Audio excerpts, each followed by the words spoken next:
আঙ্গিনার উৎসবের শেষ দিন রাত 10:30টার সময় আঙ্গিনায় এসে আমি প্রচণ্ড ভয় পাইছি। ভাবতেও পারি নাই রাত 10:30টার সময় আঙ্গিনার এই অবস্থা থাকবে।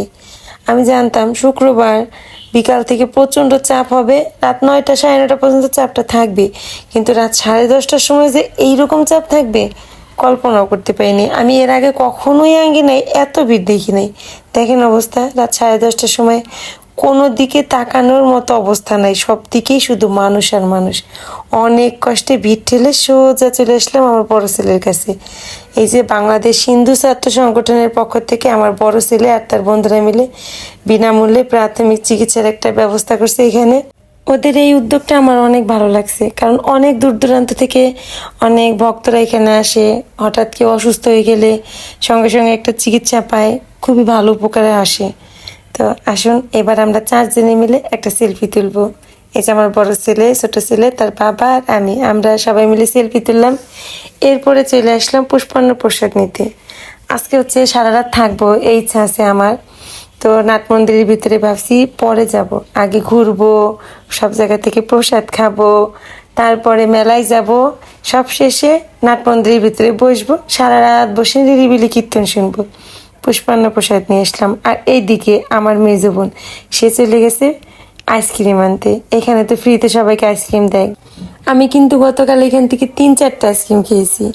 আসলাম প্রসাদ খেতে। কি আছে এই মহাপ্রসাদে, যার জন্য হাজার হাজার ভক্তরা অপেক্ষা করে দাঁড়ায় আছে। আমি আজকে আগে প্রসাদ খাবো। আমার প্রসাদের ভিতরে প্রাণ চেয়েছিল। আমি একাদশীর দিন এখানে প্রসাদ খেতে আসছি, কাউনের ছেলের প্রসাদ আমার খুব খাইতে মন চাইছিল। রাত 12টার পরে সে প্রসাদ পাইনি। আজকে ভাবছি আগে প্রসাদ খাবো, তারপরে মেলায় যাব। একসঙ্গে আমি, আমার বড় যা, তারপর ছেলেদের বাবা, আমার মেজো বোনের বর, সবাই মিলে প্রসাদ খাইলাম। প্রসাদ খেয়ে তারপরে আসলাম কিছু কেনাকাটা করার জন্য। আমার মা আর বাবা দুইজনের জন্য 2টা তুলসী মালা কিনবো। আঙ্গিনার ভেতরে যে দোকানগুলো বসে, এখান থেকে 2টা তুলসী মালা কিনলাম।